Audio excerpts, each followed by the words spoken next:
Antes da gente entrar nas discussões mais específicas dos normativos, dos pronunciamentos, vale a gente fazer uma contextualização. Tá? Possivelmente, parte do que eu vou falar vocês já ouviram, mas essa discussão ela é muito interessante para criar referências para vocês de como, do que está por trás dessas normas internacionais e de como a adoção delas no Brasil, que é um bicho diferente, em algum sentido, né, que é um país com características particulares diferentes daquelas dos países onde essas normas foram criadas, pode criar algum tipo de atrito. Tá? Então, a ideia é a gente fazer esse bate-papo introdutório aqui. Então, tem uma linha do tempo aqui, né, que vai tratar, por exemplo, das normas de contabilidade nos Estados Unidos. As normas de contabilidade americanas, elas são um mundo à parte, né? Os Estados Unidos se vê como o mundo e eles têm lá as regras que servem para eles, tá? E que são os FAS, que agora mudaram de nome, tem um outro nome, é ACP, APC, sei lá, não importa, não é disso que a gente vai tratar aqui, mas é um mundo contábil à parte, né, que vinha se expandindo para outros países até que as normas internacionais, os IFRS, né, editados pelo IASB, tomaram esse lugar das normas americanas. E as normas americanas recuaram, e hoje tem a importância restrita aos Estados Unidos, e com uma possibilidade aí de serem assimiladas ou fundidas com os IFRS em algum ponto no futuro, tá certo? Então, as coisas lá fora começaram muito antes do que começaram no Brasil, então você vê que nos Estados Unidos tem muito essa figura das associações profissionais, né? Então, em 1887, olha só, a gente ainda não tinha feito a abolição da escravatura e já existia uma associação de contadores públicos nos Estados Unidos. Você vê como existe um descompasso temporal aí. No Brasil ainda não era independente. A gente não tinha, era independente, a gente tinha proclamado a república ainda, né? E aí, posteriormente, isso mudou o nome para a ICPA, que é a Associação Americana dos CPAs, né? Os contadores públicos certificados, que tinha por objetivo criar as normas contábeis, né? Isso aqui vale um comentário interessante. Assim, nos Estados Unidos, hoje você até tem graduação em contabilidade, como essa que vocês estão fazendo na Cândido, né? O camarada entra na faculdade para estudar contabilidade. Mas isso é uma construção mais recente, né? Como é que isso funcionava nos Estados Unidos? O camarada fazia uma graduação de negócios, um business qualquer lá, administração, ou alguma coisa um pouco mais ampla que a administração, e saía dali com um diploma que não tinha valor do ponto de vista contábil. Tá? Por mais que o cara tivesse estudado contabilidade na universidade, ele só tinha um diploma. Né? No Brasil, se você tem um diploma em contabilidade, você assina uma auditoria, você assina um balanço. Né? Nos Estados Unidos, não. Nos Estados Unidos, você precisa ser certificado pela associação. Então, você tem que fazer uma prova difícil, uma prova, assim, como uma prova da OAB ou uma prova de suficiência aí do CPC. Tá? Só que, inclusive, essa prova de suficiência do CPC, ela nasce um pouco dessa ideia aqui do CPA, né? Mas ela não é nem sombra da importância que tem o CPA nos Estados Unidos. Porque o ser um contador público certificado tem muito valor lá, porque te habilita a fazer coisas que muito pouca gente pode fazer, só os outros contadores certificados. Só esses caras podem assinar um balanço, só esses caras podem assinar uma auditoria. Então, é um clube muito mais restrito do que o clube brasileiro, né? O camarada faz contabilidade, depois ele passa lá na prova do CFC, né? E aí ele está habilitado. Lá é mais difícil isso, tá? Então, aí, isso em algum momento teve muito valor aqui no Brasil, né? Tinha muita gente que fazia essa prova, se certificava nas normas americanas, uma prova duríssima, né? Porque as normas americanas conseguem ser mais extensas que as brasileiras, né?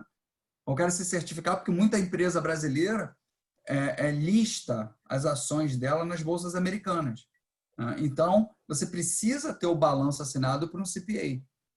E o brasileiro que tivesse isso entrava nesse clube também. Isso perdeu um pouco de gás com a ascensão dos IFRS, que abriu espaço para um outro tipo de certificação, que é a certificação do ICAEW, né? ICAEW, que é a certificação da Associação de Contadores Britânica, que é aquela baseada nos IFRS. Então, essa é a certificação do momento. Assim. Essa preparação é oferecida aqui no Brasil, a prova é oferecida aqui no Brasil, e isso te habilita como contador em IFRS para atuar no exterior, tá bom? Então, são algumas dicas que a gente vai passando aí ao longo do curso.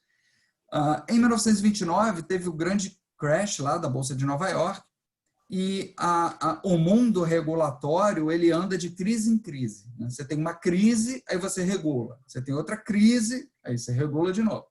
Essa crise de 29, ela trouxe como consequência duas coisas. Primeiro, foi criada a CVM americana, a SEC. Né? Por quê? Porque o crash de 29 assim, afetou o país inteiro, né, mas afetou demais os minoritários. Os minoritários foram fraudados, foram passados para trás nessa crise, porque muitas empresas que não tinham a menor condição de emitir ações, emitiam, o público em geral comprava, sem condições de checar se aquela empresa existia de fato ou não, e depois não tinha como assim, perdia suas economias. Então, o primeiro ponto foi, vamos criar um organismo, um regulador estatal, que proteja o minoritário. Então, a criação da SEC, né, a Securities and Exchange Commission, que é a CVM americana, ela surge depois e em consequência da crise de 29. E a segunda consequência da crise de 29 foi o surgimento das auditorias. Eu preciso ter um regulador que garanta, né, um mínimo para as empresas que queiram atuar no mercado de capitais, né, um mínimo de disclosure, um mínimo de organização, um mínimo de certeza daquilo que está sendo apresentado e vendido. Né? E um outro agente, agora um agente privado, né, uma auditoria, que olhe aquelas demonstrações contábeis e diga, olha, isso aqui está de acordo com as normas, né? Que cheque as demonstrações contábeis. Então, essas foram duas grandes evoluções regulatórias da crise de 29. A exigência da auditoria e a criação de um regulador estatal. Beleza? Por favor, me interrompam. Não liguem o protetor de tela. Tá? O de vocês, né? O protetor de tela da cabeça de vocês. Podem me interromper à vontade. Tá? E aí, assim, tem um monte de coisas interessantes que acontecem no meio do caminho, mas em 1973 é criado o FASB, que é o órgão, né, validado pela SEC, né, a CVM americana, ela validou o FASB como o órgão, é um órgão privado, né, validou o FASB como um emissor de regulamentos. Olha, quem vai emitir regulação contábil é você. E o que você emitir, eu chancelo. É muito parecido com o que a gente tem hoje aqui, só que o CPC não emite nada, né? O CPC é um tradutor. Ele pega o IFRS, traduz para português, com raríssimas exceções. A norma não é exatamente americana, né? A gente conhece essas diferenças todas de cor, né? Oi, fala. Alguma dúvida?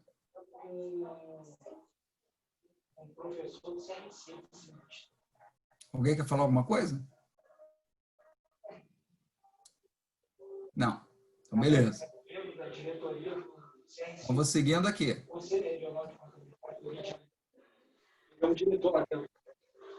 Gente, tem um áudio aberto aí, fazendo mal barulheira aqui. Se você quiser fazer uma pergunta, é muito bem-vindo. Se não, dá uma cortadinha no áudio.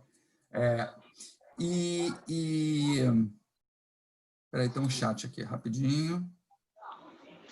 Isso, exatamente, Mariana. Tem alguém com o áudio aberto. Então, vamos lá. É exatamente como no Brasil. O IASB emite o IFRS, o CPC pega, traduz, e a CVM chancela para o mercado de capitais. A SUSEP chancela para o mercado de seguros. A Previc chancela para o mercado de previdência. Né? E o Banco Central, de vez em quando, né, raramente, chancela algum para o sistema financeiro. Né? São muito poucos que já foram chancelados até hoje. E aí, em 2002, tem um outro escândalo, e aí são escândalos contábeis horrorosos, né? Fraude em cima de fraude. O mais famoso de todos é o da Enron. Né? Tem um filme interessantíssimo, se vocês quiserem ver, um documentário, você pega aí no YouTube, O Cara Mais Esperto da Sala, alguma coisa assim, em inglês, né? Que conta a história da Enron. Enron, WorldCom, caramba, foram umas 4 ou 5, assim, uma atrás da outra. Né? O que esses caras fizeram? Basicamente, eles se utilizaram de lacunas na regulação contábil para esconder passivo. Né? Então, a Enron, o que a Enron fazia? A Enron era uma empresa de energia na Califórnia. Tá? Aí, o que os caras faziam? Eles constituíam uma SPE, tomavam crédito, essa SPE fazia um passivo, né, contraíam financiamento no mercado, ou por meio do mercado de capitais, debênture, nota promissória, coisa do gênero, ou empréstimo bancário. Então, essa SPE fazia passivo, pegava esse caixa, repassava para a Enron. Tá? E aí a Enron precisava de mais dinheiro, abriu uma nova SPE, e abriu uma nova SPE, e abriu uma nova SPE. E a regulação permitia que determinadas SPEs não fossem consolidadas.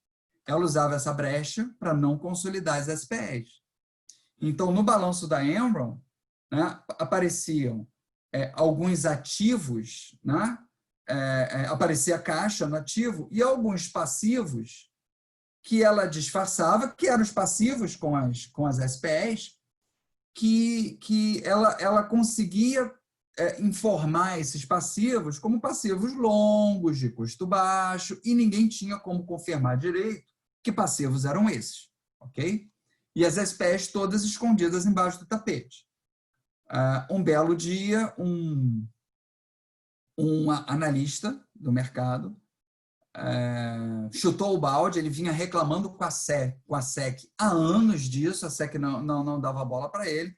Ele fez uma declaração mais aberta, uma carta, não sei o quê, e aí os questionamentos começaram a se avolumar e o escândalo apareceu, e a empresa simplesmente estava quebrada algumas vezes, porque o passivo que ela trouxe para dentro, quando ela consolidou as SPEs, era tão absurdo, que a alavancagem dela era insustentável e a empresa foi à falência. Essa quebra da Enron foi o escândalo que quebrou a Arthur Andersen nos Estados Unidos. A Arthur Andersen, que era a grande firma de auditoria, não sei o que mais, desapareceu. Ela foi extinta no escândalo da Enron. Né? E aqui no Brasil, ela foi comprada, né? Pela Deloitte. Né? Ela desapareceu no mundo inteiro, Arthur Andersen. E apenas a Accenture, que era a consultoria associada a Arthur Andersen, sobreviveu. Porque ela já tinha se separado formalmente, tinha outro nome. Curiosamente, a Accenture tinha oferecido uma fortuna a Arthur Andersen para poder usar o nome dela, e a Arthur Andersen não vendeu.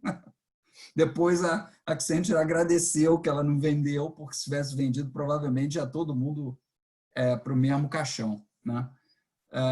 E esses escândalos criaram a SOX, né? A Lei Sarbanes-Oxley, que exigiu a criação de um regulador que fiscalizasse os auditores, criou os comitês de auditoria nas empresas abertas. Né? Então, assim, vem a crise e a solução é regular mais. Anos depois, essa regulação já se mostra insuficiente, vem uma outra crise, como foi a do subprime, e vem uma outra regulação. Como a crise subprime foi uma crise puramente financeira, esse aumento regulatório se deu em cima dos bancos e não está aqui, porque o nosso mundo aqui é mercado de capitais, não é mercado financeiro. Beleza? Bom, seguindo a vida aqui. Professor, Fala. se Fala, vale um John. comentário também, né? Foi criado esse PCUB e acho que são para as empresas listadas, né, na Bolsa Sim. de Nova York, se eu não me engano.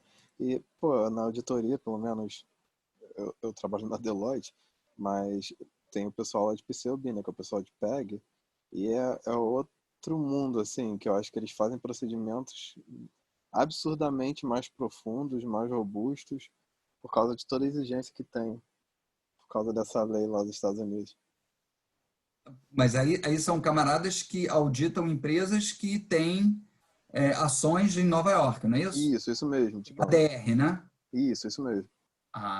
Não, porque assim, o grau de exigência que passou a ser feito sobre os auditores depois dessa crise aumentou absurdamente. E agora tem um regulador. O Brasil, o regulador do auditor no Brasil é a CVM, né? E é um regulador muito light, né? Ela não, a CVM ela não atua preventivamente. O que isso quer dizer? A CVM só atua, né? Isso aí é 99% dos casos, quando tem uma denúncia. Ela tem que ser provocada, né? Então, o fundo cometeu algum erro, ou o auditor não viu o óbvio numa empresa que quebrou, não sei o quê. Aí você faz um processo e a CVM se mexe, tá? A ideia do PCA-OAB aqui, desse regulador, é diferente. A prestação de contas é em cima do parecer de cada demonstração, né? Então, para satisfazer as exigências do PCA-OAB, de fato, a análise tem que ser mais robusta, as amostras têm que ser mais pesadas, é um mundo diferente aqui dentro, que é um mundo que também protege o minoritário, né? Essa é a ideia. Evitar que fraudes como as que aconteceram lá no início dos anos 2000 se repitam, né? Mas legal o teu comentário, Johnny. Isso é bacana, né? Trazer a experiência da vida profissional e aí você vê o que a gente está comentando aqui na carne, né? Na pele. É, pois é. Beleza. É, agora, qual é a importância prática, né, da gente ter normas iguais ou normas convergentes? Isso é bem interessante. Quer ver? Vou fazer as perguntas bobinhas aqui. Imagina que você pega um avião, acho que ninguém faria isso em sã consciência, né? Imagina que você pega um avião e vai para a Venezuela, tá?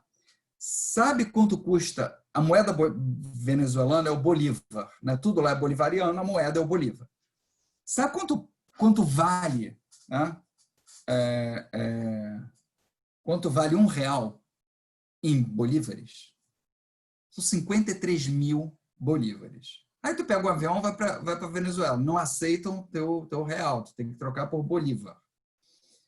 Tu tem que reconfigurar todo mundo na tua cabeça para funcionar em bolívar.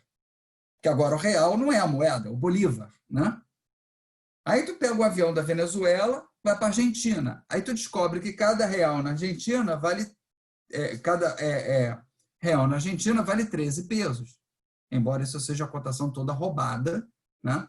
A cotação no mercado paralelo é 4 vezes isso, né? Mas o que você vê de prático porra, eu tenho uma moeda aqui, aí eu vou para outro país, eu tenho outra moeda, vou para outro país, tenho outra moeda. Aí eu vou para os Estados Unidos, 5,50 o dólar, vou para a Europa, 6,50 o euro. Então, cada canto que tu vai é uma regra monetária diferente. Imagina isso em termos contábeis. Como é que eu registro aqui uma provisão para crédito? É essa norma aqui, o camarada te dá um livro. Eu abri uma filial em outro país. Como é que é a regra de provisão de crédito? Toma esse outro livro. Aí eu abri uma filial em outro país, toma esse outro livro. Tu tem que ter múltiplas personalidades, né?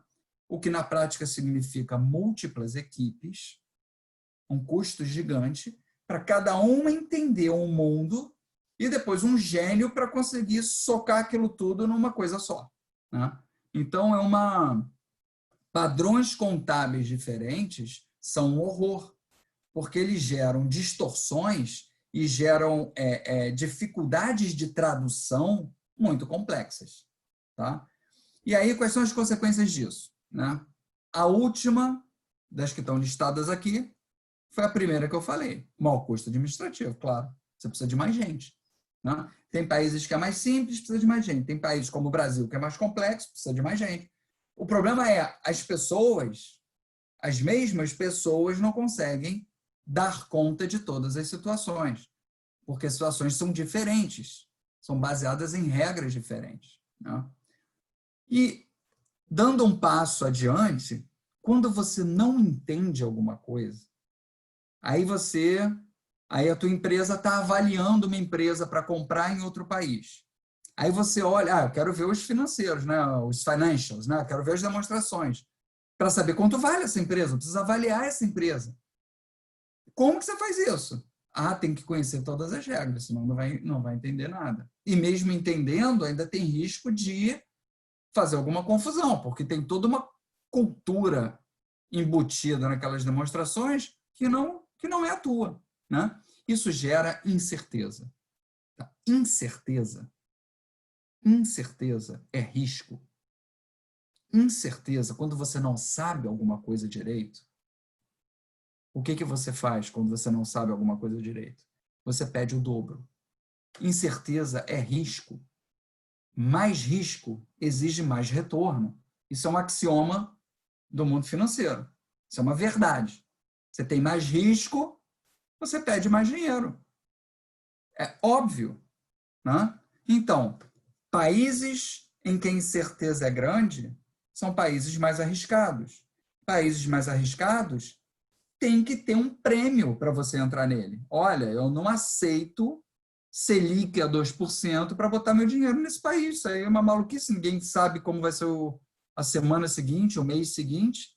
2% não é retorno suficiente para o risco que eu estou correndo. O que acontece? O cara leva o dinheiro todo embora do país. O que acontece? A cotação do dólar explode, do euro explode, claro, né?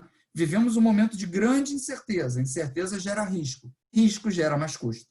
Então, a tua empresa vai ter mais custo de captação, né? Quer emitir um título, quer emitir uma dívida, é mais caro. É mais caro porque eu não sei o que vai acontecer amanhã, eu tenho que me precaver, né? Então, trazendo isso para o mundo contábil, quando você tem normas contábeis diferentes, quando o mundo odeia... Vocês conhecem a expressão da jabuticaba, né? O Brasil tem um monte de jabuticabas. Jabuticaba, nessa expressão, significa aquelas coisas particulares, aquelas coisas que só existem aqui, né? Então, o Brasil tem um monte de jabuticaba, tem um monte de coisas, aspectos regulatórios, situações que só existem no Brasil, tá? O mundo odeia jabuticaba. O mundo financeiro, o mundo negócio, ele gosta das coisas iguais. As coisas iguais são mais objetivas. Eu sei o que está acontecendo porque eu já conheço isso. Quando você me traz uma jabuticaba, que é uma fruta que só tem no Brasil, né? Por isso que a gente usa essa expressão, quando você me traz uma jabuticaba, eu falo, porra, eu não sei o que é isso. Isso é venenoso? Não é? Né? Não sei. Come você primeiro para comer depois. Eu quero ver se você não morre. Então, quando você tem padrões contábeis diferentes, o risco aumenta, o custo aumenta. Tá? Por isso que é importante fazer essa harmonização. Isso teve um efeito muito grande em termos de inserção brasileira no mercado internacional. Isso foi fundamental. Fazer essa homogeneização foi muito importante. Tá? E a gente vai ver que isso traz um monte de benefícios também para os contadores, né? Traz retorno para os contadores, mas traz também um custo maior, que é aprender a lidar com essa encrenca toda. Tá? Que é um pouco do que a gente vai tentar tratar hoje, né? Então, por exemplo, esse caso aqui é um caso famoso, né? A Daimler-Benz, que é a fusão de duas empresas alemãs, né? A Daimler e a Benz, obviamente, que é o que fabrica os carros alemães, né? Hoje o Mercedes-Benz é o carro mais famoso da Daimler-Benz. A Mercedes era o nome da mulher do dono da Benz, né? Da empresa Benz, que depois fundiu com a Daimler. Mercedes-Benz foi em homenagem a ela, o principal carro da empresa, não sei o que mais. Beleza. Essa empresa ela quis ser listada em Nova York.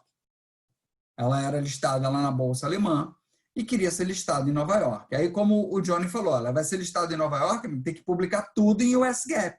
Você tem que pegar a tua norma alemã toda, traduzir isso tudo para a norma americana. Só que a norma americana é outro bicho, com outras regras.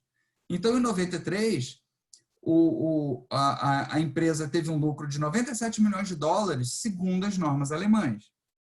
Segundo as normas americanas, o prejuízo foi de 548 milhões de dólares.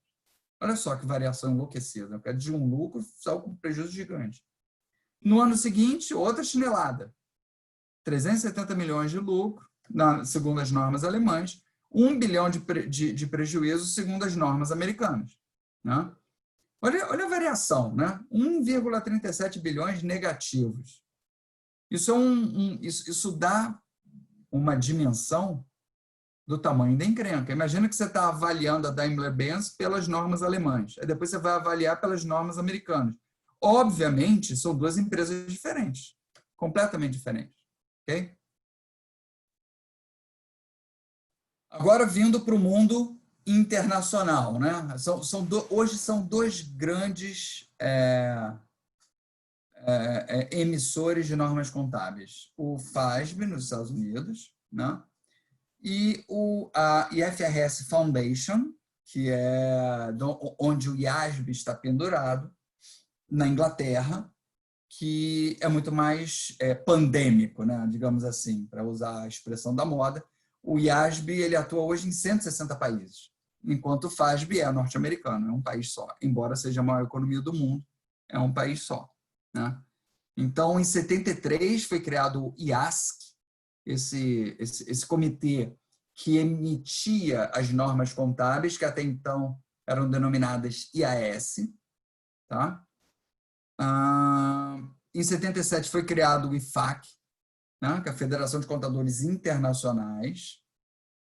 Em 83 é criada a IOSCO. O que é a IOSCO? A IOSCO é a CVM das CVMs. Né? Cada país que tem uma bolsa de valores, ela tem um regulador desse mercado de capitais. Tá? Então, no Brasil é a CVM, nos Estados Unidos é a SEC, cada país tem o seu, e tem um órgão internacional que reúne essa turma toda, que é esse IOSCO, né? Que faz essa regulação ampla do mercado de capitais internacional. Em 2001, foi criado o IASB. E aí as normas, na verdade, o IASC se transformou em IASB e as IAS se transformaram em IFRS. Tá? Que passaram a ser obrigatórias na União Europeia a partir de 2005. Então, o que a gente tem hoje em termos de organização é isso. Você tem uma entidade baseada em Londres, chamada IFRS Foundation, e embaixo da IFRS Foundation tem uma série de comitês de notáveis, um deles é o IASB, que é quem emite as IFRS. Okay? E aí essas IFRS, depois de toda a discussão, carta comentário, análise, saiu a norma, o CPC pega a norma e traduz, converte em CPC. Tá certo? Então, esse é o desenho. Ó, tinha o IASC, que fazia as IAS, que tinha as SICs, eram as interpretações. Né? Ainda tem algumas vigiando. Isso valeu de 73 a 2001. A partir de 2002, o IASC virou IASB, as IAS se transformaram em IFRS e as SICs viraram IFRS e C. Né? As interpretações do comitê para as IFRS, sobre eventuais dúvidas que surjam nas IFRS. Isso vale a partir de 2002. Tá? Isso aqui foi chamado por um tempo de IFRIC, sem o S, tudo junto, e aí passou a ser chamado assim, IFRS, IC e C. E aí esse é o tamanho da encrenca, tem 166 países que adotam plenamente o IFRS. O Brasil é um deles. Né?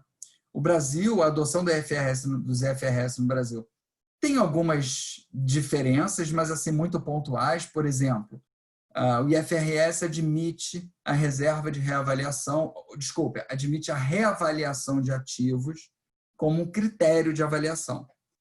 Os nossos CPCs não admitem. Né? A lei das SA vedou isso, não dá para fazer mais reavaliação no Brasil. Mas o IFRS admite.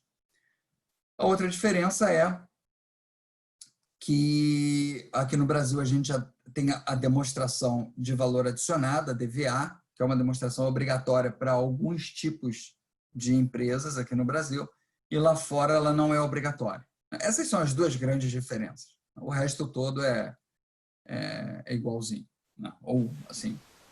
Professor, Pois não. eu fiquei só uma curiosidade. Não sei se você consegue exemplificar, mas por que tem tão de diferente na demonstração, por exemplo, daquela alemã para americana que faça com que o prejuízo seja tão significante? Eu não sei se são provisões, passivos, sei lá, alguma coisa que eles tenham que. Cara, eu vou levantar, eu não sei. Tem Ente- toda a pinta, isso tem toda a pinta de ser ou alguma contingência, né? Ou algum critério de avaliação de ativo, que aqui teve que observar alguma coisa de valor justo e aqui não. Entendi. Mas eu vou pesquisar, foi boa pergunta.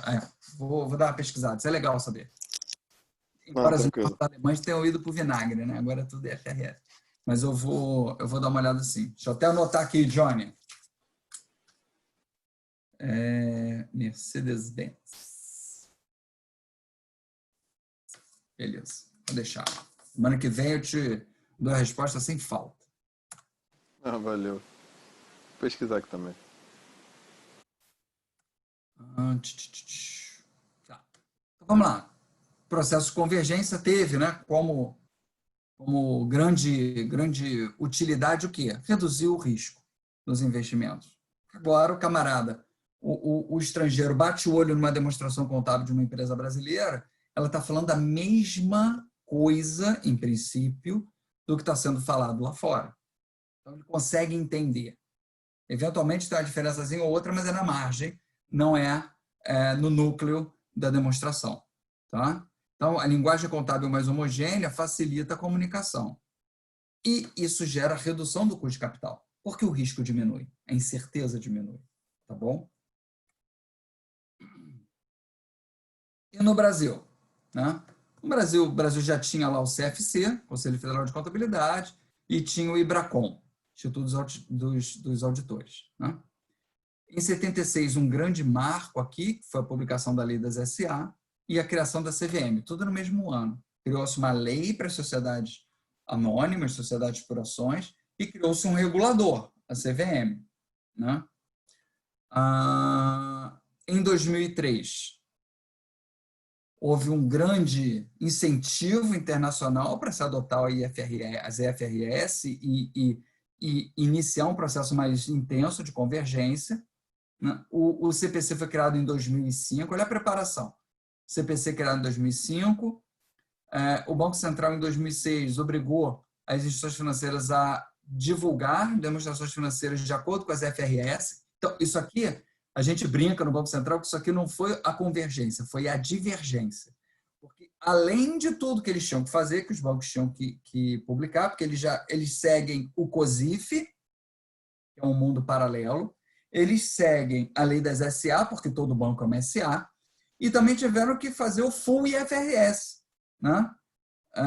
Então, eram 3 demonstrações diferentes. Teve convergência nenhuma, só arrumaram mais trabalho para os caras. Mas beleza, ele se antecipou aqui. Em 2007, a CVM também dispõe sobre a elaboração e divulgação de demonstrações em IFRS. E no finalzinho de 2007, o Lula aprovou a Lei 11.638, finalzinho de 2007, e tornou obrigatória a adoção das IFRS. Né? O First Adoption seria em 2008, e 2008 a 2009, retroagindo um ano para você ter a comparação, não sei o que mais. Não. Então, esse foi então, esse curso de contabilidade internacional perdeu o sentido aqui, em 2007, 2008. Né? Então, a gente está em 2020 ainda com essa ementa maluca de contabilidade internacional, quando a contabilidade internacional é a contabilidade nacional. Né? Nossa contabilidade hoje não é internacional, é nacional, que é igual à internacional, como eu disse no início do curso. Né? Mas vamos tocar a vida e tentar fazer uma limonada desse limão. Né? Muito bem. Em 2009 surge o PME, né? O CPC para pequenas e médias empresas. Em 2010, as empresas de capital aberto passaram a ser obrigadas a publicar em IFRS, então a lei é do final de 2007 e a obrigatoriedade é 2010, mas tinha que retroagir um ano, se eu não me engano. O Camargo tinha fazer 2010, mas tem o comparativo com 2009. Tá? E aí, blá, blá, blá, blá, blá. Né? E aí, algumas coisinhas, né? A Doar morreu, foi substituída na prática pela DFC, né? Então, qualquer companhia fechada com PL inferior a 2 milhões de reais está fora dessa obrigação. Acima disso, a DFC é obrigatória. Então, as companhias abertas são todas obrigatórias, tem que ter a DFC, e as fechadas com PL acima de 2 milhões também estão obrigadas a apresentar a DFC. Essa coisa da lei definir parâmetros em moeda é um troço meio sem sentido, né? Você vê, o tempo vai passando, daqui a pouco a microempresa tem patrimônio de 2 milhões de reais, é só questão de inflação, né? Então, troço meio sem sentido e no fim do dia, praticamente as empresas, até várias empresas pequenas e médias estão entrando nessa obrigatoriedade de fazer a DFC, né? De publicar a DFC. E a DVA é só para as companhias abertas, né? A DVA foi uma sacada que um pesquisador americano teve, esqueci o nome dele, um pesquisador de contabilidade famoso, que ele falou, todo mundo está preocupado em ver a empresa pelo ângulo do patrimônio, pelo ângulo do proprietário, pelo ângulo disso, daquilo. Por que não ver a empresa pelo ângulo da sociedade? Por que não criar uma demonstração contábil similar ao PIB? Similar com a mesma lógica que existe por trás do PIB. Ou seja, o que essa empresa, na verdade, contribui para a comunidade? Quanto ela contribui? Ela contribui aos seus empregados com salário. Ela contribui para o governo com impostos. Ela contribui com os seus clientes pela produção dela, com os fornecedores pelo que ela compra. Então, a empresa, na verdade, é uma grande teia de relações, de troca, né? E seria interessante medir o quanto essa empresa adiciona para a sociedade. Qual é a riqueza gerada pela companhia e como ela se distribui. Então, ele teve essa ideia da DVA lá atrás, tem, sei lá, 30, 40 anos. Em algum ponto, isso virou uma demonstração. Mas ela só é uma demonstração obrigatória no Brasil. O IFRS, ele cita a DVA, mas ele não obriga. Né? Aqui é obrigatório para as companhias abertas. Só a diferença, né? A gente, assim, além das IFRS, a gente botou mais algumas jabuticabas lá no meio. Isso aqui todo mundo já viu, né? Pelo amor de Deus. Como é que ficou o balanço patrimonial, não sei o quê. Eu vou passar batido aqui.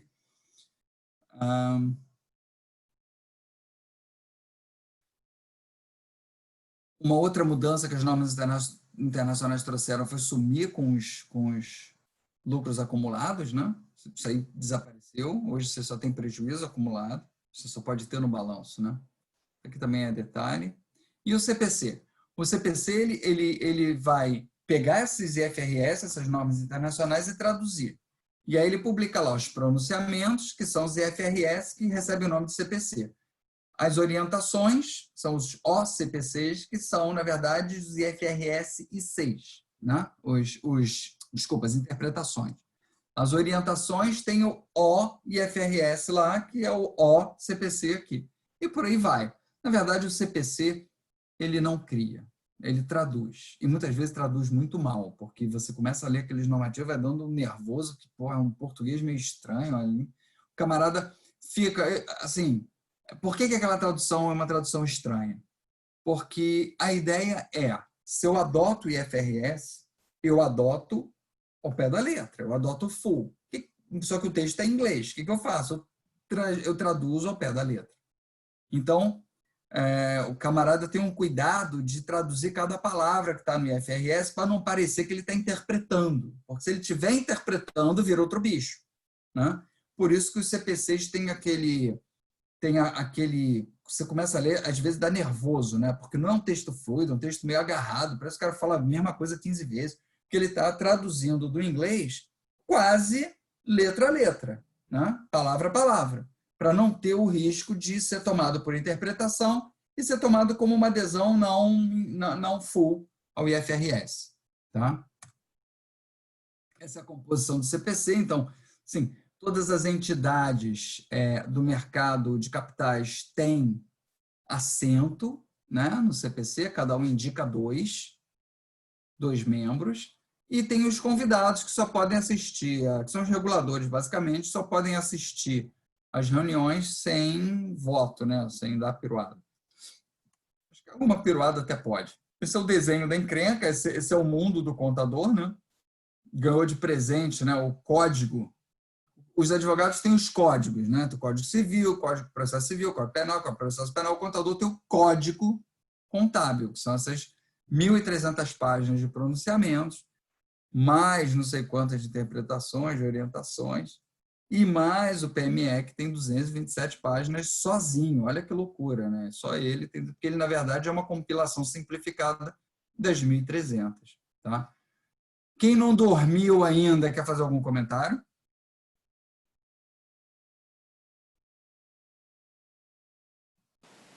Não, professor. Só o meu amigo Johnny. Johnny, você tem um papel de não me deixar solitário. Porque... Professor, Opa, fala! uma dúvida. A ITG 1000, ela faz parte desse CPC-PME? Quais são algumas regras também para micro e pequenas empresas? ITG 1000, ó. TG 1000, né? Essa aqui que você está falando? Isso. Ó,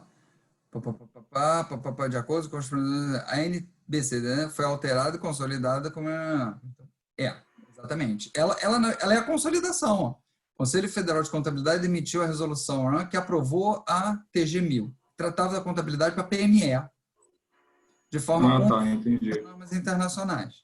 Essa resolução tornava obrigatória a apresentação dessas informações de acordo com as FRS a partir do exercício iniciado em 2010. E para viabilizar essa convergência, as companhias deveriam elaborar suas DFs de acordo com os pronunciamentos emitidos pelo CPC. A NBC-TG 1000 foi alterada e consolidada em 2016. O que o CPC-PME faz é simplificar o processo de mensuração e contabilização além da WNA. Então, a NBC-TG 1000 é o CPC-PME, né? Tá, entendi. Não, beleza. Então, beleza. Vamos lá. É interessante isso, né? Porque a gente está acostumado com as grandes empresas, né? Essas são aquelas que a gente conhece o nome, são elas que têm ação na bolsa e tudo mais, né? Mas é assustador, né? As PMEs são 99% das empresas estabelecidas no país. 60% dos empregos. 20% do PIB. Porra, é muito grande. É muita gente, né? Então, ao mesmo tempo é muito difícil, porque você entra num território aqui que o camarada está mais preocupado em não transformar o almoço em janta, né? O cara está preocupado com a sobrevivência e não com o padrão contábil, né? Então, assim, quanto menor a empresa, mais complexo é você internalizar essas coisas. Mas no mundo ideal, seria muito interessante, porque isso traz um monte de ganhos para a empresa. Na medida que as informações delas são comparáveis, na medida em que você consegue ter informações consistentes, essas empresas começam a acessar um outro território, né? É muito mais fácil ela, por exemplo, pedir um empréstimo no banco. O camarada já está dentro do mundo que o banco está acostumado a analisar, né? É diferente do camarada bater na porta do banco só com um extrato de cartão das vendas dele. Olha, esse aqui é meu faturamento, me empresta dinheiro. Isso é uma discussão pobre e, obviamente, maior o risco, o que o banco faz? Mete spread, maior o custo. Agora, se a empresa chega lá com as informações arrumadinhas e facilitando o acesso do credor às informações, o risco diminui. Diminuindo o risco, o custo diminui, né? Então, assim, muito... No mundo ideal, as pequenas e médias empresas adentrariam esse território aí de, norma, de normas contábeis. Deixa eu beber uma água aqui que tá bravo. Mas elas adotando o IFRS talvez não passasse a ser obrigatório também a auditoria nelas? Não sei. Pois é, mas... Principalmente por banco, né? A solicitação deles. No fundo, a adoção envolve a auditoria, né? A auditoria vem no pacote. Pois é, porque acho que passa a ser um pré-requisito do banco também, né? Sim. Não, Com certeza. é pré-requisito para adotar a norma. Tá, entendi. Entendeu? Mas aí, assim, é interessante saber o que é uma PME, né? As PMEs aqui, ó. Para o CFC, CPC, o que é pequena e média? Sociedades de capital fechado, mesmo que obrigadas à publicação de demonstrações contábeis. Sociedades limitadas e demais sociedades comerciais. É óbvio que nesse mundo não vai entrar MEI, óbvio, né? Não precisa nem dizer isso. Um monte de microempresas, as microempresas não entram, né? Esse mundo começa num ticket um pouquinho mais alto, né? Mas você vê que não é tão alto, né? Porque lá na 11.638, com PL de 2 milhões de reais, o camarada tem que fazer DFC. Você tem que fazer DFC um tanto mais os CPCs, né?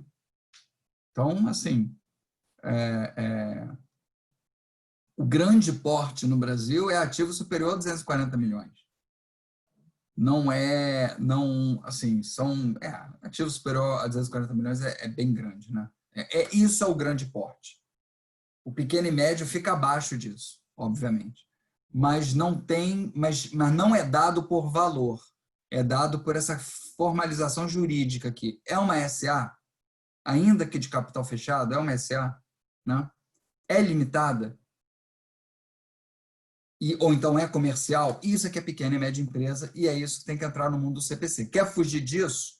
Você tem que ter outro tipo de formalização jurídica, porque senão vai ter que adotar, né?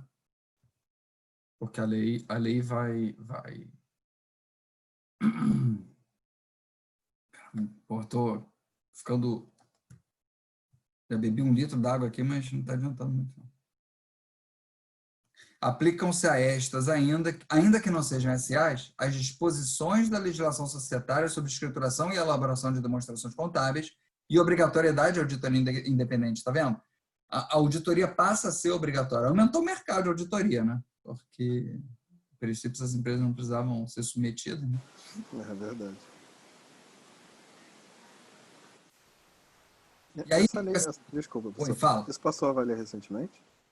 Isso passou a valer, cara, não é tão recente, não. É 2010, 2012, né? né? Tá validando. 12, reformulado em 16.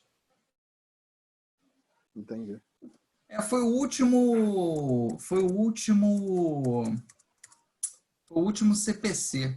Deixa eu dar uma pesquisada aqui rapidinho. Quando é que foi o... Aqui, ó, CPC-PME. Ele é de... o CPC-PME é de 2011, provavelmente para valer em 2012.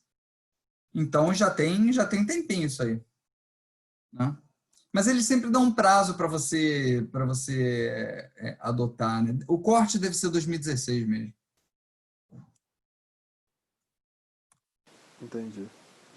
E aqui vem as diferenças, né? O que é NBC pleno, ou seja, o IFRS full, e o que é o IFRS para PME, né?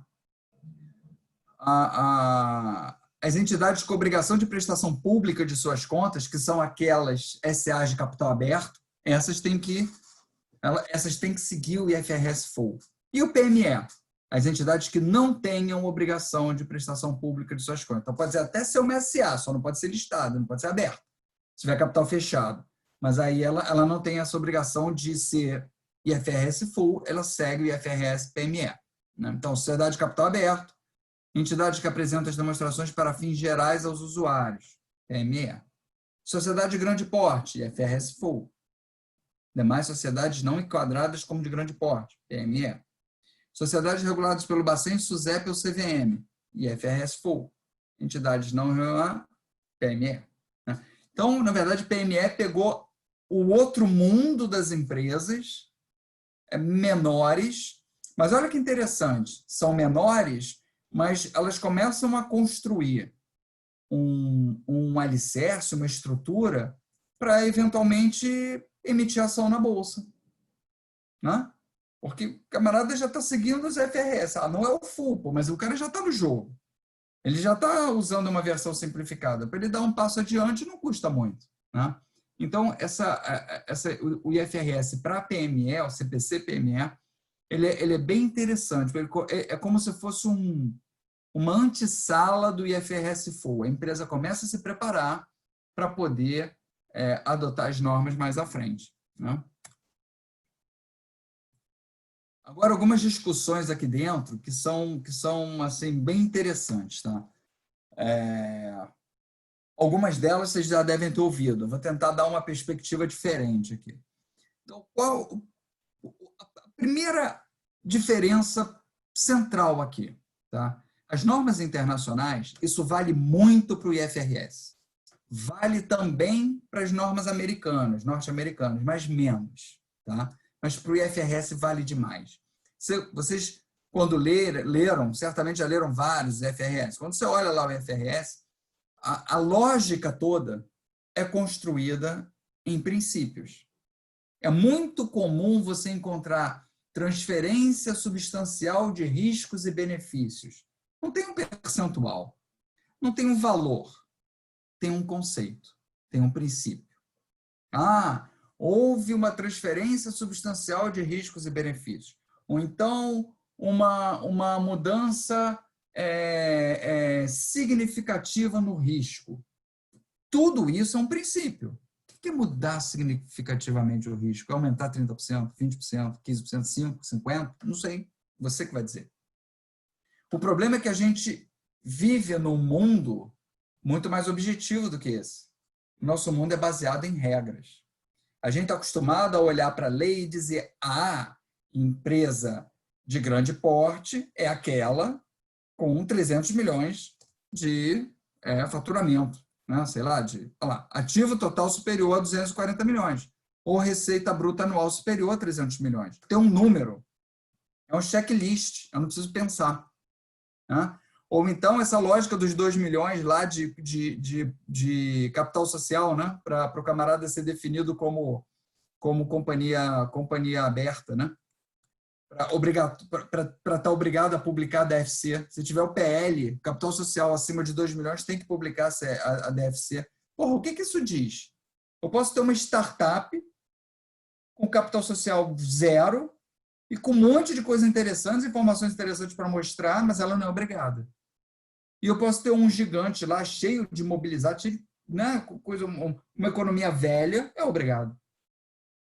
Então, a nossa lógica ela é baseada em regras. E a gente funciona sob a lógica da regra. Por quê? Porque o nosso direito, né, o Brasil é um país em que prevalece o direito romano. E aí, falando um pouquinho de direito. O que é o direito romano? É o direito baseado nos autos. É o direito baseado nas regras. Tudo tem que estar explicitado na regra. A jurisprudência tem seu valor? Tem, mas eu prefiro que esteja na regra. Então, cada situação ela é interpretada de acordo com a regra. Eu não tenho um princípio geral que me permita interpretar o que está acontecendo. Não. A nossa é baseada em regra. Por isso que a nossa Constituição tem 200 e tantos artigos e a Constituição americana tem 7 artigos. Porque é uma Constituição baseada em princípios. A nossa é baseada em regra. Tem que estar tudo na Constituição. Né?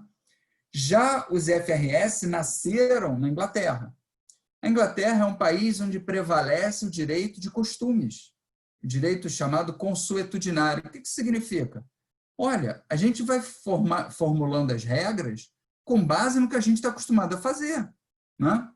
Para vocês terem uma ideia, a Bolsa de Valores inglesa, né, o primeiro movimento de uma Bolsa de Valores foi final do século XVII, 1600 e muito, que um camarada ia para o bar e escrevia na parede do bar as empresas e os valores das empresas. Em 1770 e poucos, foi criada a primeira Bolsa de Valores, num prédio, né? Mas lá em 1600 e pouco, os camaradas já negociavam ações de empresas. Aí tem uma história, né, que se conta, história, anedota, né? Não sei se é verdade ou não, mas passa bem a ideia. Esse movimento de negociação de ações, quando ainda não tinha uma bolsa formalizada, né, eram pessoas tradando, né, comprando e vendendo papéis, como aquelas imagens que a gente tem dos pregões, né, o cara berrando lá, venda, compro, não existe mais, porque hoje é tudo eletrônico. Mas isso lá, em 1600 e tanto, existia na Inglaterra. E aquilo começou a chamar a atenção das autoridades. Aí um camarada a rainha pediu para entender o que está acontecendo. O camarada foi e explicou, não, rainha, eles estão negociando empresas. Como assim? Participações em empresas. Então, as empresas estão divididas em ações, né? O patrimônio das empresas é composto por ações, e eles vendem cotas dessa participação, eles vendem essas ações, tem preços, tem negócio. A senhora quer que a gente interrompa? Não. Deixa seguir, vamos ver no que vai dar, vamos ver se funciona. Mas e se não funcionar? Aí a gente enforca todo mundo. Então, assim, é assim que as coisas funcionam lá. Você vai construindo a lógica de funcionamento fazendo. No Brasil, a coisa só existe depois que ela vira lei. Ela não existe sem ser lei. Se não tiver uma lei, é irregular. Você está fazendo, isso é clandestino, isso é ilegal, né? Tem que ter a lei formalizando. Eu quero criar uma bolsa de valores. Opa, faz uma lei para criar a bolsa de valores. O CFC, quando ele criou a prova de suficiência dele, ele foi inspirado na OAB, né? O camarada faz o curso de Direito, ele se gradua, ele tem o bacharelado, ele é só bacharel, ele não é advogado. Para ser advogado, ele tem que fazer a prova da OAB e ser aprovado na prova da OAB. Aí o CFC falou, vamos fazer a mesma coisa para os contadores, pô. Tem um monte de universidade de contabilidade, mas eu não sei se os caras que estão saindo dali estão bem preparados ou não. Vamos criar uma prova de suficiência. Aí começaram a fazer as provas de suficiência. Sabe o que aconteceu? Depois de não sei quantas provas de suficiência, não sei quantos anos fazendo, tiveram que cancelar tudo, porque não tinha uma lei que autorizasse a prova de suficiência. A profissão contábil, ela é regulada numa lei. Tem uma lei que regula o profissional de contabilidade. E aquela lei não previa uma prova de suficiência. Tiveram que alterar a lei.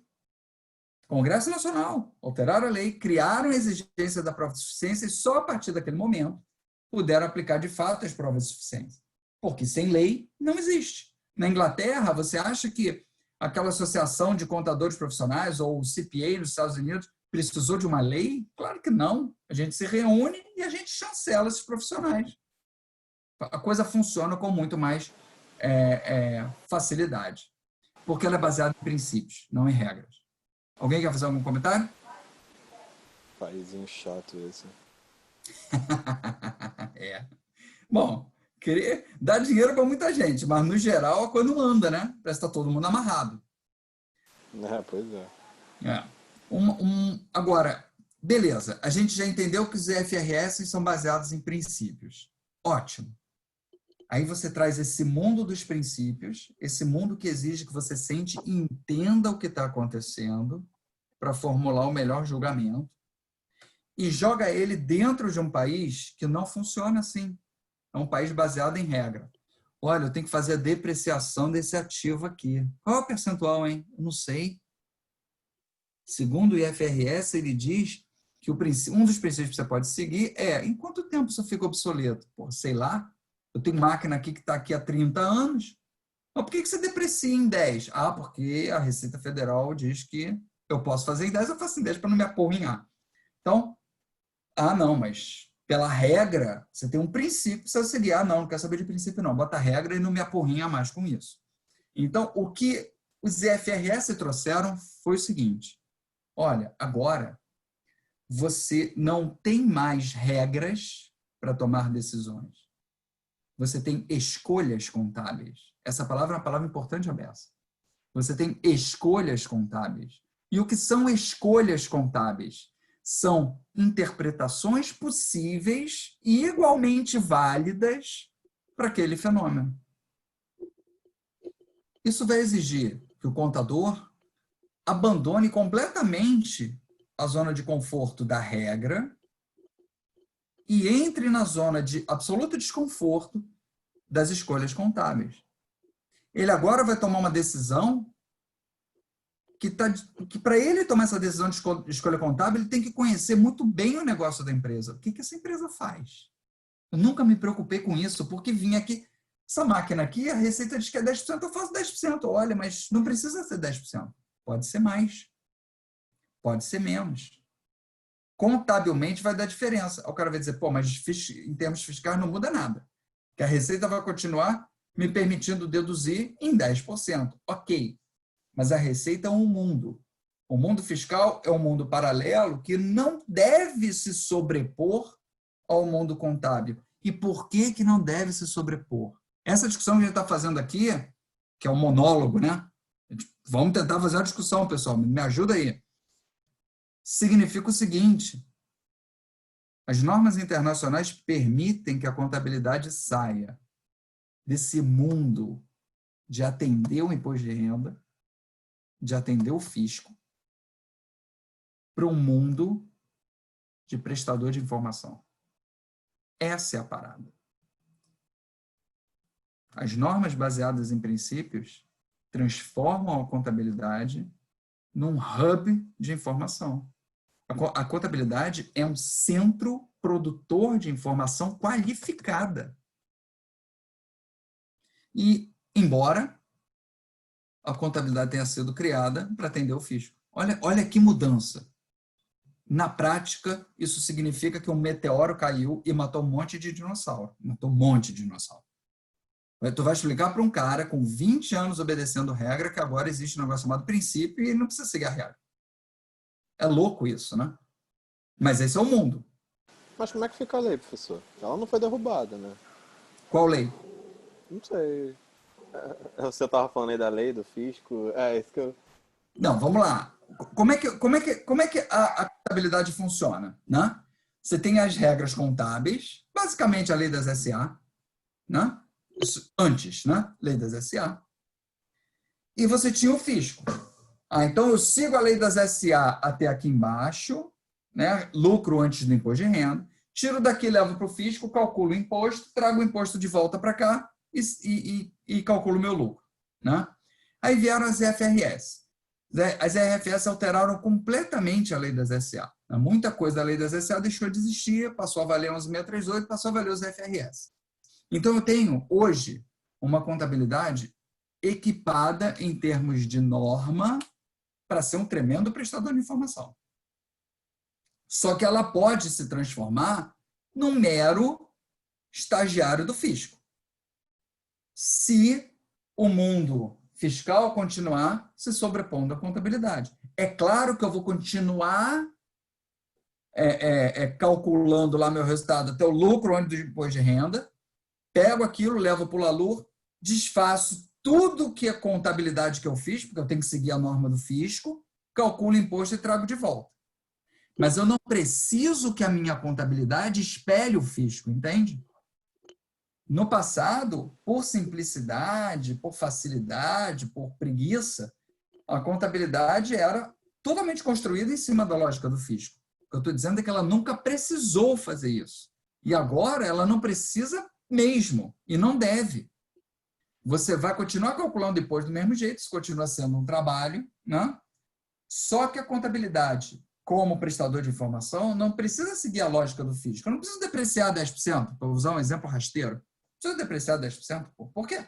Posso depreciar a 8%, a 15%, a 16%, desde que eu seja consistente e convença o auditor da minha consistência, né?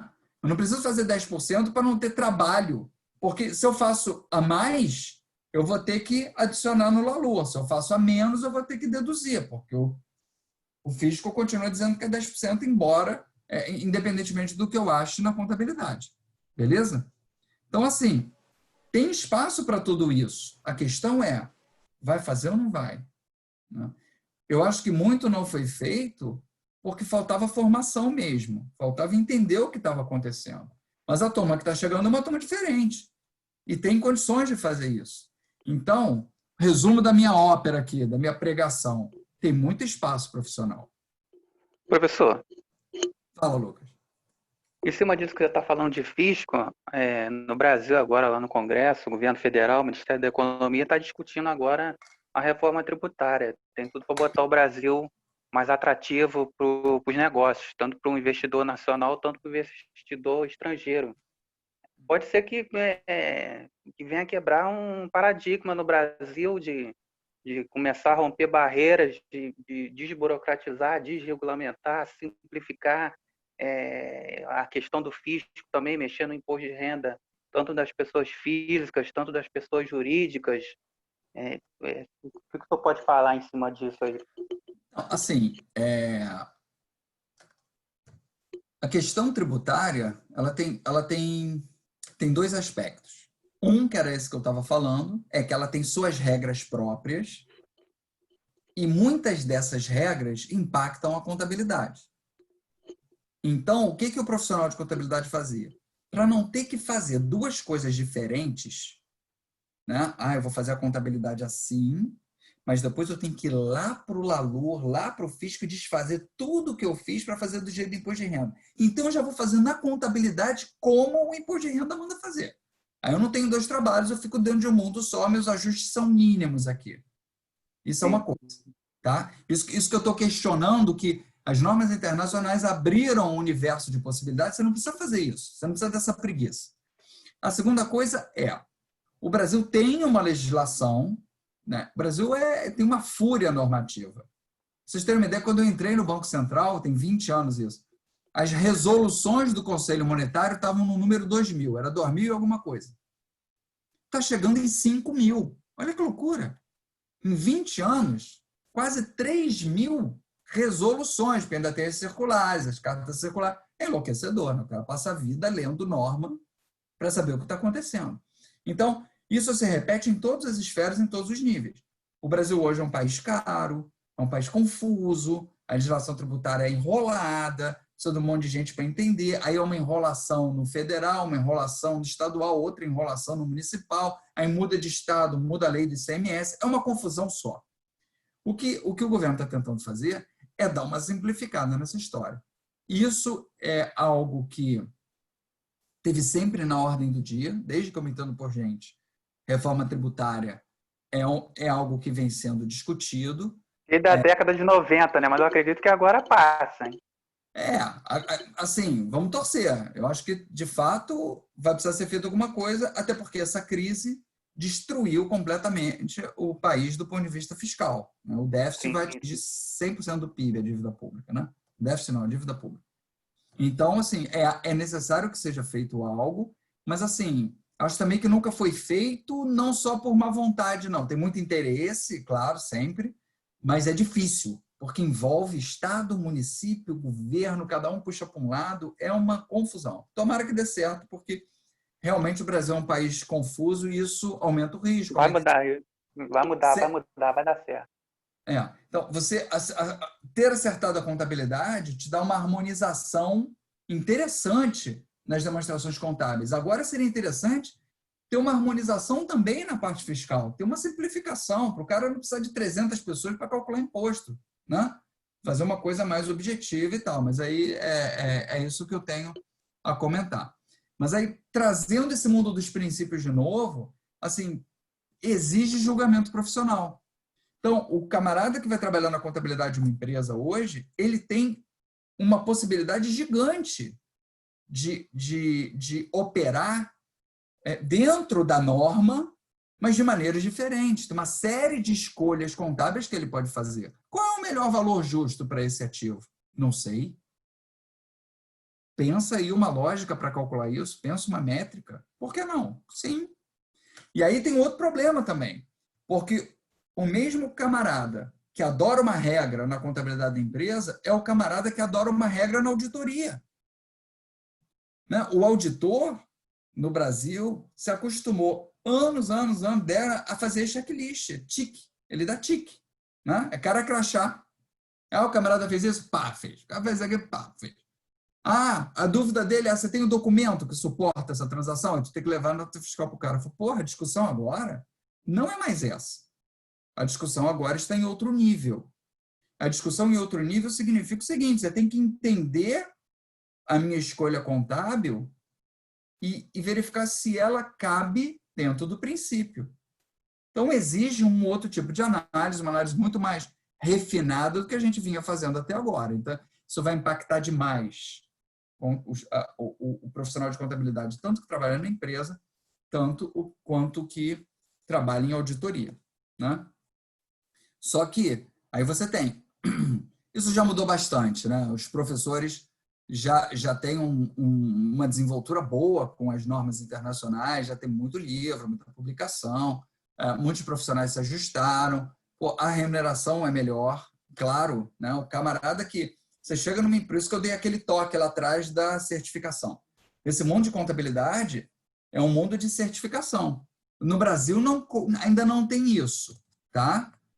Assim, não tem isso explicitamente. No Brasil basta você se graduar em contabilidade, mas se você é certificado pelo ICAEW, que é o Instituto de Contadores Certificados da Inglaterra e do País de Gales. Então, se você é certificado pelo ICAEW, equivalente a ter o CPA americano, você tem valor. Tá? Isso é currículo. E não é difícil conseguir. Claro, tem que conhecer bem os CPCs, tem curso preparatório, a prova pode ser feita aqui no Brasil, né? O CPA era uma encrenca, você tinha que fazer a prova lá nos Estados Unidos, tinha que estudar lá. Né? Agora está tudo muito mais fácil. Né? Então, é algo assim, para quem for seguir o mundo da contabilidade, que eventualmente aí deve ser o caso de alguns de vocês, não diria de todos, né? Mas é algo a se pensar, tá? Para você saber que existe. Tá? Isso aqui é antigo, isso é de 2013, mas você vê que, assim, eu não acredito que isso tenha mudado tanto, não. Né?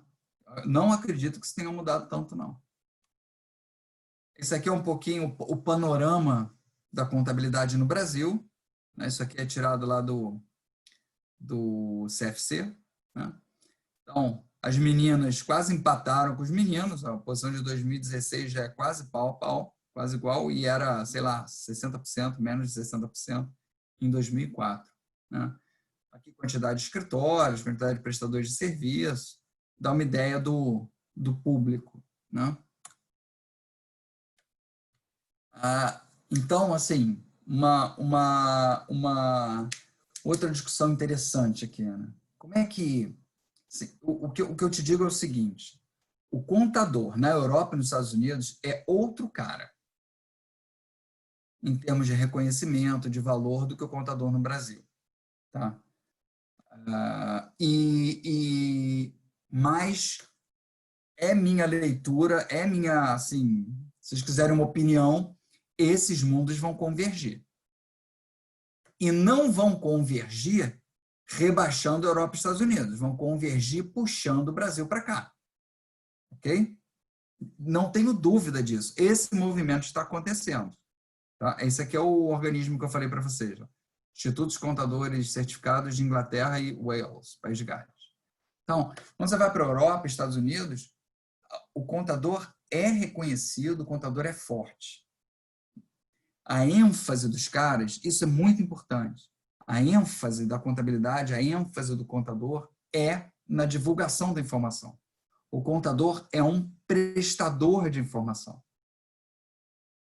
Ele não está preocupado com registro, ele não está preocupado com escrituração, ele está preocupado com... Claro que atender o fisco é fundamental e tal, mas assim, isso é mecânico. Já vai ser uma máquina que vai fazer isso. Inclusive na auditoria. Fala. Até porque, né, professor, com isso que o Lucas está falando, com a reforma tributária, com essas coisas que têm vindo, eu já li bastante algumas coisas na internet, tipo assim, o que vai ser dos contadores agora, né? É um questionamento como se no Brasil o contador só existisse para poder calcular tributo e cuidar lá, né, da contabilidade mesmo. Exatamente. O pior, Johnny, é que eu nunca vi um levantamento desse tipo, mas ele deve existir. Se você for apurar a quantidade de profissionais envolvidos com isso, deve ser enorme. E aí, se você simplifica... Apurar o quê, professor? Para apurar imposto, assim, minha esposa é contadora. Minha esposa trabalhou no escritório, assim, no início da vida profissional dela. O pai dela tinha um escritório, aquela coisa, né? O pai de escritório faz contabilidade, vira uma porra meio kármica, né? Enfim. E aí eu lembro que, assim, as empresas que eles cobravam mais eram as empresas que eram mais confusas na parte fiscal. Porque a demanda de gente para poder encarar aquilo tudo e produzir... E você não pode errar. A empresa pagou mais imposto, o cara perdeu o cliente. A empresa tem que pagar o certo ou o errado para baixo. O errado para cima não pode. Então, assim, tem muito profissional de contabilidade envolvido com essa parte burocrata. O contador não é um camarada que está pensando o negócio contabilmente. O camarada é para cumprir regra, né? Então, de fato, assim, se houver uma simplificação tributária, uma simplificação fiscal, eu tenho certeza que muita gente vai perder o emprego, porque é uma fonte de emprego na contabilidade, sem dúvida. Esse é que é o problema, né? É errado interpretar isso dizendo que o contador só serve para isso, né? Sem dúvida, concordo contigo, assim, gênero, número e grau, mas que muitos só fazem isso é verdade. É verdade também. Professor, Pois não. então pode-se dizer aqui, eu vou arriscar aqui e falar, que o profissional de contabilidade, o contador, a tendência é que daqui a alguns anos, sei lá, no médio ou no longo prazo, caia mais para a área de controladoria, para a área de auditoria, do que exatamente como acontecia no passado, que trabalhava no escritório de contabilidade, enfim, a tendência daqui a alguns anos é ir para a área de controladoria, de auditoria, tenha mais mercado nesses campos? Essa pergunta é bem legal. Assim, deve ter 1 ano e meio atrás, eu fui dar uma palestra na UCP, lá em Petrópolis. Tinha um seminário lá, contabilidade, economia, e fui falar do emprego do futuro. Como é que seria isso em contabilidade? E essa tua pergunta me leva para lá, né? Assim, a contabilidade, ela está sofrendo 2 choques. E isso, para vocês que estão se formando, que estão entrando nesse território, então tem 2 movimentos muito fortes acontecendo. Um é essa migração do contador para uma posição mais inteligente dentro da empresa. Vou usar essa palavra. Tá? Uma posição mais refinada dentro da empresa. Ele está deixando de ser contador e está passando a ser o CFO. Na linha do que você falou. Porra, ele é o controller, ele é o CFO, ele é o cara das finanças. Isso exige que o contador avance. Claro, ele tem que dominar os FRS. Porra, o direito contábil ele tem que conhecer todo. Mas ele precisa avançar para algumas outras áreas do conhecimento. Ele precisa conhecer bem o mercado financeiro. Ele precisa entender bem as operações financeiras. Por isso que eu propus, no período passado, aquele curso de derivativos. Porra, isso é um troço fundamental. Tu é o CFO da empresa, tu não sabe do que se trata aquilo. Por isso que eu pedi para dar aquele curso. Porque eu sei que você não vai ver normalmente esse curso. No máximo, você vai ver isso numa pós-graduação. Então, mas, por que não ver na graduação? Todo mundo tem condição de entender aquilo. Então, o camarada tem que dominar bem contratos financeiros. O cara tem que dominar bem sistema financeiro, sistema bancário. O cara tem que ter uma noção de direito.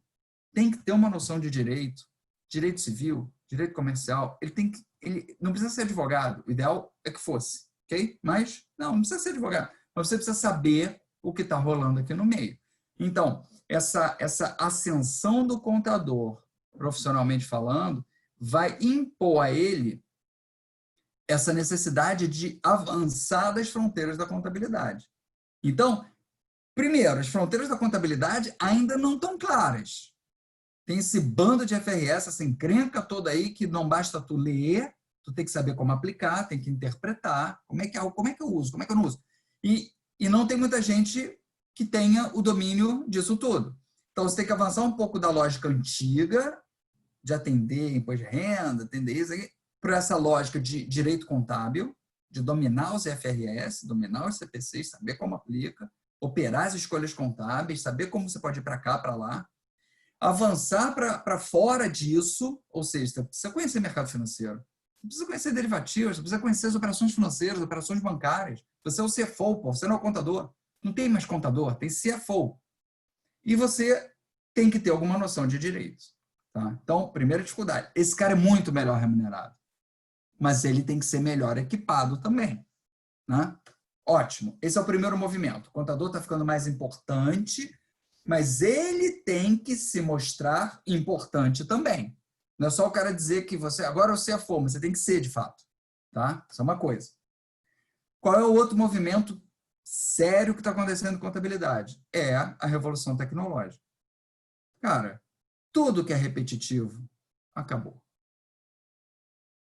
E a contabilidade, ela é profundamente repetitiva. Não no mundo do princípio. No mundo do princípio, ela não é repetitiva. Cada situação tem uma tese, tem um racional próprio. Isso a máquina tem dificuldade. Agora, o mundo da contabilidade antiga, do cara crachá, é um mundo repetitivo. Isso aí, o machine learning mata tudo. A inteligência artificial engole tudo. Hã? Desculpa, professor, foi bom. Fala, Johnny, fala. Não, só que eu estava pesquisando o tema pro TCC, e um deles que eu vi bastante na internet era justamente a contabilidade digital atualmente. Como está crescendo isso, como a inteligência artificial está começando a entrar nesse mundo e fazer os processos, né? Cara, e esse ataque, ele vai ser... Onde é que ele vai fazer mais vítimas, tá? E aí vai direto na tua pergunta, Lucas. Ele vai fazer vítimas naquela galera... técnico de contabilidade, que é o cara que faz escrituração, faz lançamento, calcula impostinhos. E no pica-pau de auditoria, aquele camarada que faz o cara crachá. Isso morre completamente. Tá? No Banco Central eu desenvolvi, acho que eu comentei isso com vocês no outro curso, mas no Banco Central eu desenvolvi uns modelos de aprendizado de máquina, machine learning. O que eu faço no banco? Né? Eu trabalho em supervisão de bancos, então eu vou aos bancos, e eu trabalho com crédito. Né? Então, o meu papel você tem que ir a um banco e validar a carteira de crédito do banco. Então, o banco registra lá no balanço dele que ele tem 50 bi de crédito, ele tem uma PDD, né? Que na prática aquela PDD é o quê? Aquela PDD transforma a carteira dele no valor justo. Aquela PDD é o ajuste de mercado que põe a carteira no valor justo. Eu tenho que dizer se o valor justo é aquele. Esse é meu mandato. Então, eu tenho que entrar num banco, não importa o tamanho da carteira. Pode ser o BB com 500 bi, pode ser o Safra com 70 bi, pode ser o ABC com 20 bi. Tá? Eu tenho que olhar para aquilo e dizer, não, essa carteira vale isso. Porra, como que tu faz isso? Tu vai olhar 500 bi de crédito? Não vai. Tu não vai olhar 2 bi de crédito. Tá? Se for pulverizado, você não olha. Né? Então, eu construí uns modelos de machine learning. O que eles dizem? Eles pegam a carteira do banco. Né? É muito interessante isso. Eu peguei, sei lá, 6 mil, 7 mil casos da experiência da minha equipe, 7 mil casos, operações de crédito, clientes que eles avaliaram no passado e disseram se eram bons ou ruins. Tá? Então, eu tinha 7 mil clientes de crédito em diferentes momentos do tempo, em diferentes bancos, e eu sabia para cada um deles quem era bom e quem era ruim. Tá? Aí eu escolhi... E está acabando o tempo? Já acabou o tempo?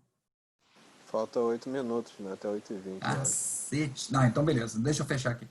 Aí eu peguei isso tudo, escolhi uma série de variáveis que explicam bem crédito, né?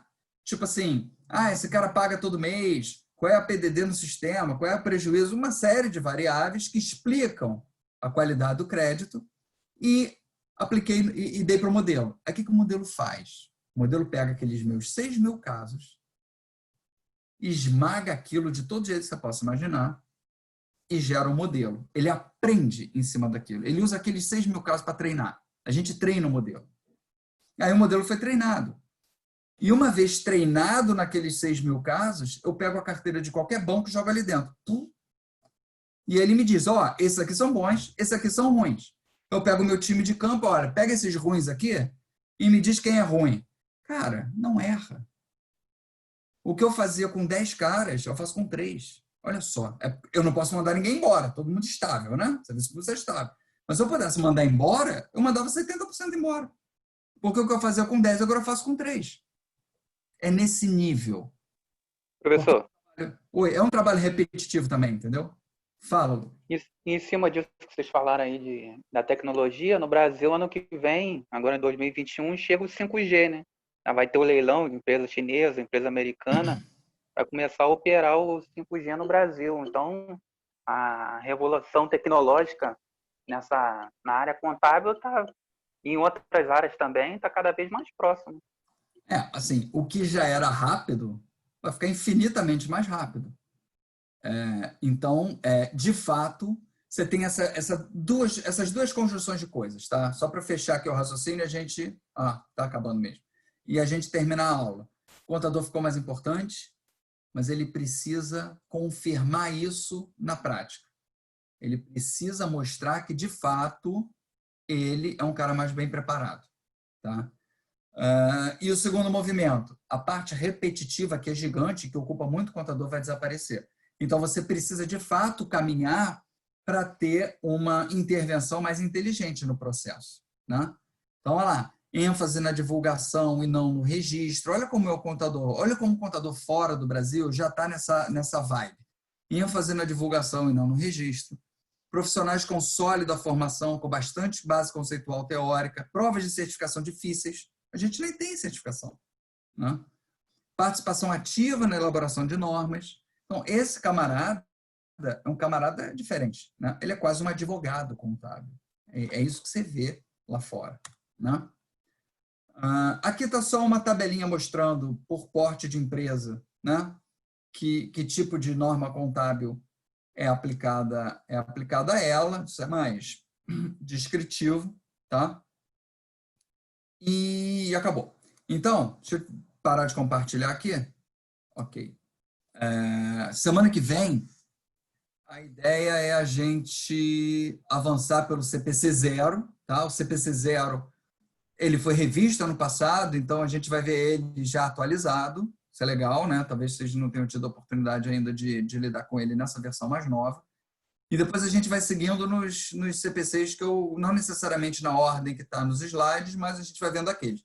Se algum de vocês tiver interesse especial em algum CPC e a gente consiga aí uma convergência dos outros alunos, vocês podem falar, se tiver ao meu alcance, eu trato deles com vocês. Tá? Eu não conheço todos a fundo, mas eu conheço vários. Então, a gente consegue construir alguma coisa aí. Tá bom, pessoal? Tá bom, professor. Tranquilo. Boa noite. Valeu, professor. Ok, obrigado aí, professor. Boa noite. Valeu, galera. Até. Valeu, professor. Valeu, abraço. Grande abraço, gente. Valeu, professor. Boa noite. Abraço. Tchau, gente.